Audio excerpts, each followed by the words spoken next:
On National Security Education Day, Xia Baolong says Hong Kong needs to stay vigilant against anti-China forces.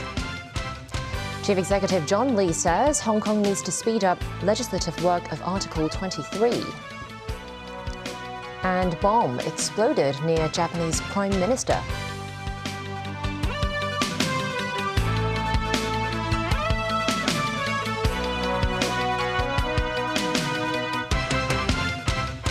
Good evening and welcome to TVB News. Today is the National Security Education Day. Xia Baolong, director of the Hong Kong and Macau Affairs Office, spoke at a main event commemorating the occasion. He said the current stable situation in Hong Kong was not easy to come by and that the city needs to stay vigilant against anti-China forces. Veronica Lin has the story. On the third day of his visit to Hong Kong, Xia Baolong arrived at the Convention and Exhibition Center this morning to attend the opening ceremony of the National Security Education Day. He was accompanied by Chief Executive John Lee and Zheng Yanxiong, director of the Beijing's liaison office in Hong Kong. Opening ceremony, everyone stood solemnly and sang the national anthem. In his speech, the director of the Hong Kong and Macau Affairs Office emphasized his willingness to share his real views on issues on the safeguarding of national security and that the city can't afford a repeat of the 2019 social unrest. He added that the MT extradition law protests are a permanent scar on Hong Kong's history that hangs over everyone's heads. Dare we allow Hong Kong to descend into chaos again? Xia said. We absolutely cannot let anti-China disruptors harm the interests of Hong Kong, he added. He said the city needs to stay vigilant against anti-China activities while all law-abiding Hong Kong citizens can exercise their rights. Safeguarding national security and expressing one's opinion or making demands are not contradictory, he added. Hong Kong society seems to be calm now. However, we have subcurrents. The sources of the chaos had not been rooted out. We need to continue to build the security. We have to be very vigilant that street riots would come back. We have to be vigilant that bad things are done under the table and behind the scene, and especially those separatist activities in the name of freedom, human rights. Xia also explained that there are numerous ways to express interests and demands, not just through demonstrations. While some residents are reluctant to comment on the national security law, others say it doesn't really affect their quality of life in Hong Kong. For me, it's still a great city to live in. I mean, you know, I love living here. I'll continue to live here. In terms of quality of life, it hasn't affected me so much. Conferences will be held and moderated by 3 secretaries on topics such as national security, financial and cybersecurity. Xia Baolong says whatever challenges the youth may face, the country will support and nurture them. Veronica Lin, TVB News. Xia Baolong also said Beijing supports the city's efforts to improve its legal system, including completing the legislation of Article 23 of the Basic Law. Chief Executive John Lee said Hong Kong has the constitutional duty to safeguard national security. Director of the Hong Kong and Macau Affairs Office, Xia Baolong, said today the central government fully supports Hong Kong to complete the legislative work of Article 23 of the Basic Law. Be it common law or continental law, to safeguard national security remains the one single objective.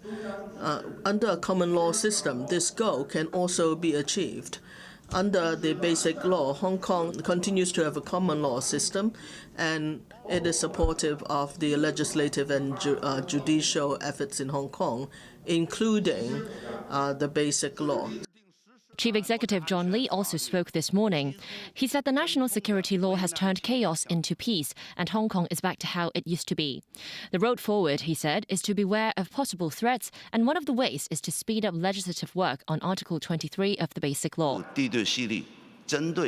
global political changes, as well as other forces, other external forces that are against Hong Kong, against China, creating rumors and defaming Hong Kong and China.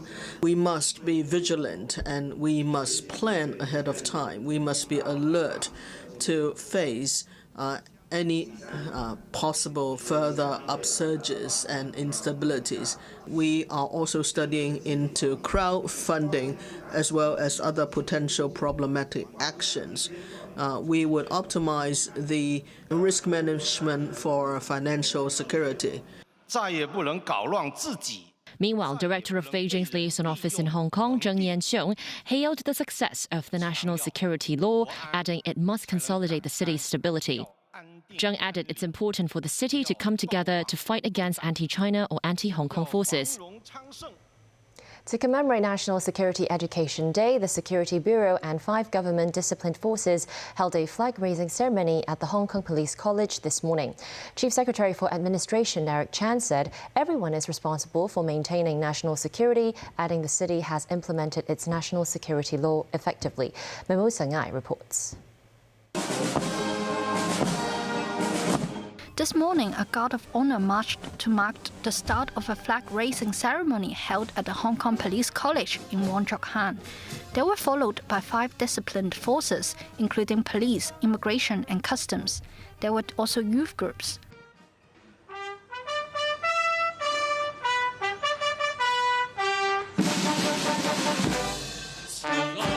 The ceremony was officiated by Chief Executive for Administration Eric Chan, Secretary for Security Chris Tan, and leaders of the 5 disciplinary forces. This is the 3rd National Security Education Day since the implementation of Hong Kong's national security law. In his opening speech, Chan said the SAR has been able to regain its governance and prosperity as a result of the law. He also mentioned young people are the backbone of national security. Meanwhile, to enhance residents' awareness, the 5 training schools of disciplinary forces held open days. At the police college, demonstrations were showcased to the public, such as counter-terrorism. Children also dressed up as traffic police and rode on motorbikes. This woman brought her son to the police open day and said she wanted her child to understand national security. Visitors at the Immigration Service Institute of Training and Development in Tuen Mun experienced the work of immigration officers. There were also shooting and VR games for more active individuals.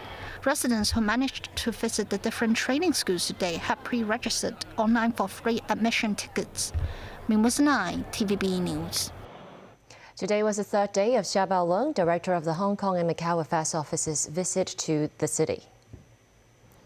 The motorcade carrying Xia arrived at around 2:30 p.m. at the City Gallery in Central. He was received by Chief Executive John Lee, Secretary for Transport and Logistics Lam Sai-hung, as well as Bernadette Lin, Secretary for Development.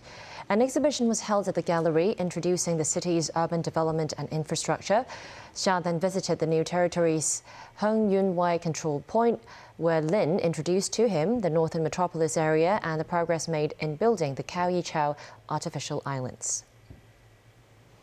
Xia said in his speech that demonstration is not the only way to express demands. Some commentators think his words do not mean that there should be no more demonstrations, but rather a reminder that the rules should be observed. In reference to the latest protest in Cheung Pon O, where protesters had to wear number tags around their necks, ex-co-convener Regina Ip thinks tags are a common way for identification, just like one that she wore for today. Tam Yo Chung, Vice Chairman of the Chinese Association of Hong Kong and Macau Studies, does not think Xia Baolong is saying no to demonstrations. But rather, Tam said organisers should be aware of strangers with political motivations blending into a procession with an aim to disrupt peace and order.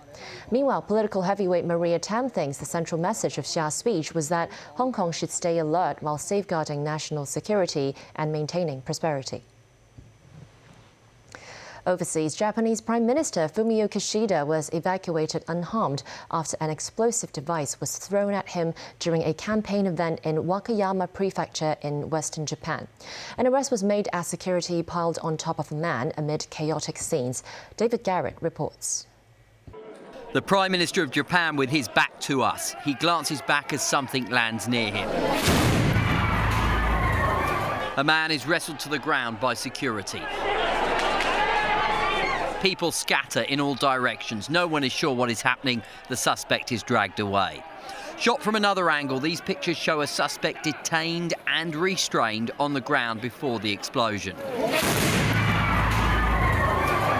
Smoke in the air, Fumio Kishida is quickly ushered away. The area where he was due to give a speech left vacant. People quickly clear the area. Journalists and members of the public film the man being dragged away. The scene is a reminder of the assassination of former Prime Minister Shinzo Abe, who was shot dead last year. The government moved quickly to reassure Chief Cabinet Secretary Matsuno. Police are investigating the suspect's identity and motive, Matsuno said, with local elections scheduled next weekend. Elections are the foundation of democracy. Violence like this cannot be tolerated. Japan is considered a very safe country, but these people are concerned. This office worker says this case follows on from Abe. I think people are reassessing the idea of stump speeches. Anyway, I'm glad Kishida is fine. It's not even been a year since Abe, says this woman in Karizawa. Leaders from many countries are coming to town. This level of security is necessary. She's referring to the Group of 7 foreign ministers meeting on Sunday. Japan is due to host the G7 summit next month. Kishida's office said the Prime Minister was unharmed. He continued on the campaign trail just hours later amid tight security. Kishida appeared in good spirits and didn't mention the incident as he greeted the public in the rain in Chiba. David Garrett, TVB News. China has refused to let U.S. Secretary of State Antony Blinken visit Beijing over concerns that the FBI will release the results of an investigation into the downed alleged Chinese spy balloon, according to a report from the Financial Times. Meanwhile, Blinken is on his first visit to Vietnam, where he met the country's Prime Minister Pham Minh Chinh. Daniel Rao tells us more. U.S. Secretary of State Antony Blinken held talks in Hanoi today with Vietnamese Prime Minister Pham Minh Chinh. Their meeting came just 2 weeks after the 50th anniversary of the withdrawal of American combat forces from South Vietnam. Blinken said during the past decade there has been extraordinary progress in ties between the two countries. Chin said both sides were looking to elevate ties to a new height. 3, 2, 1. Blinken also broke ground on a new U.S. embassy compound in Hanoi after meeting the Prime Minister. Congratulations. He said the project represents a significant step towards strengthening ties. The ties that connect our countries, Vietnam and the United States, have grown stronger and stronger. And that's happened in no small part because of our renewed diplomatic presence in Hanoi. Blinken is also meeting today with his Vietnamese counterpart, Bui Tan Son, and the head of Vietnam's ruling Communist Party. Blinken will depart for Japan on Sunday to attend a meeting of foreign ministers of the Group of 7 industrialized nations. Meanwhile, according to a report from the Financial Times, China has refused to let Blinken visit Beijing after an earlier cancellation by Blinken himself in February over concerns that the FBI will release the results of an investigation into the downed alleged Chinese spy balloon. The newspaper, citing 4 people familiar with the negotiations, said China told the United States it wasn't prepared to reschedule a trip. Daniel Rao, TVB News. Still ahead on tonight's news. More unrest in France as Constitutional Council approved pension reform. Suspected leaker of U.S. military secrets goes to court. And U.S. President Joe Biden says he'll run for the top job again.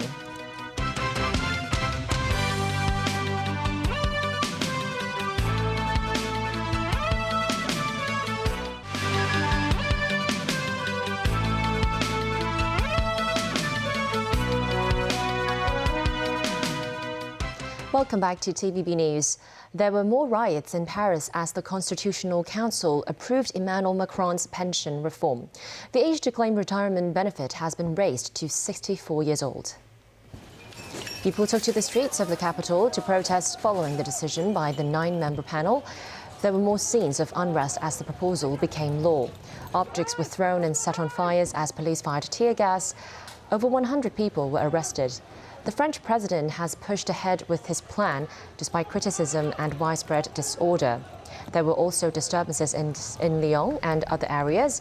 Unions have called for nationwide strikes in May and have vowed to continue to fight the legislation. In the U.S., the man accused of leaking highly classified documents related to U.S. and NATO military supplies to Ukraine appeared in a Boston court Friday. As prosecutors unsealed charges, it revealed how billing records and interviews with social media comrades helped pinpoint the suspect. Tracy Furness has more. 6 feet into space, will you? The parents of Jack Teixeira, suspected of leaking highly classified military documents, declined to comment as they left the courthouse following a court appearance by their son. 21-year-old Teixeira appeared in court to face charges under the Espionage Act of unauthorized removal and retention of classified and national defense information. No cameras were allowed in court as federal magistrate judge ordered him held until a detention hearing next week. Teixeira was arrested by heavily armed tactical agents on Thursday following a week-long criminal investigation into the disclosure of government records, a breach that exposed to the world unvarnished secret assessments on the war in Ukraine and capabilities and geopolitical interests of other nations and other U.S. national security issues. Legal experts say if convicted, Teixeira could face at least 15 years behind bars.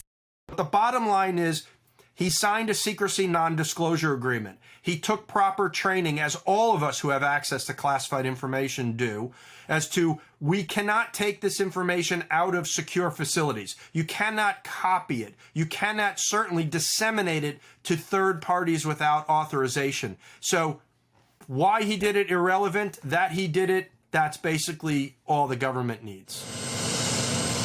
As he was about to fly back home from a state visit to Ireland, President Joe Biden told reporters he had instructed the Pentagon to investigate the leaks. Yes, I've instructed the department to make sure that they get to the root of why he had access in the first place, number one, and number two, to focus extensively on the extent to which it all occurred. And that's going on right now. Teixeira was recently promoted to Airman First Class and assigned to the 102nd Intelligence Wing of Otis Air National Guard Base. Despite its low rank, the technology position would have given him access to classified information. Tracy Furness, TVB News. U.S. President Joe Biden told reporters on Friday that he has decided to run for a second term and would formally announce his re-election campaign relatively soon. Biden made the comments as his emotional 3-day trip to Ireland drew to a close in his ancestral hometown of Ballina in County Mayo. Everything between Ireland and America runs deep. Our history, our heritage, our sorrows, our future, our friendship, our joys. But more than anything, hope is what beats in the hearts of all our people. For centuries, even during times of darkness and despair, hope has kept us marching forward toward a better future. One of greater liberty, greater dignity, and greater possibilities. The tour of Ireland, the longest ever by a sitting U.S. president, allowed Biden to indulge in days of light-hearted banter and endless photo ops. However, the visit also featured some meandering speeches and the occasional gaffe as observers watched for signs of how well the 80-year-old may perform on the campaign trail. Biden's approval ratings are stuck in the low 40 and he would be 86 by the end of a prospective second term, 9 years older than the average U.S. male life expectancy. Doctors declared Biden fit for duty after an examination in February. Biden's expected presidential pitch is to finish the job after a first term that included several legislative wins, including billions of dollars in federal funds to tackle the COVID pandemic and for new infrastructure. The U.S. state of Montana has passed a bill to ban popular short-form video app TikTok from operating in the state. The bill would prohibit mobile app stores from offering TikTok for download to users in Montana. The Montana House voted 54-43 to approve the ban. TikTok, as well as Apple and Google, which operate mobile app stores, would face fines if they violate the ban should the bill become law. In a statement, TikTok said, "We will continue to fight for TikTok users and creators in Montana whose livelihoods and First Amendment rights are threatened by this egregious government overreach. TikTok is owned by Chinese tech company ByteDance. It is facing growing calls by U.S. lawmakers to ban the app nationwide over concerns about potential Chinese government influence over the platform. Back locally, government expert Lau Yu-leung said while COVID cases have rebounded in Hong Kong, the impact on society has been minimal. Lau added the number of flu cases have also seen an increase, urging students to receive flu vaccines promptly. Meanwhile, Rutonji Hospital has had a cluster of COVID infections with 8 patients testing positive. Hong Kong has entered the post-pandemic era. The city's COVID cases have been fluctuating from 107 positive cases in early March to around 200 in the past 2 days. However, Lau Yu-leung, the government expert, urged the public not to worry as the number of infections is of little significance and most people show mild symptoms. Speaking on the flu, he said the vaccination rate among vulnerable groups is not ideal, suggesting people receive vaccines soon. And that's the news for tonight. Thanks for watching.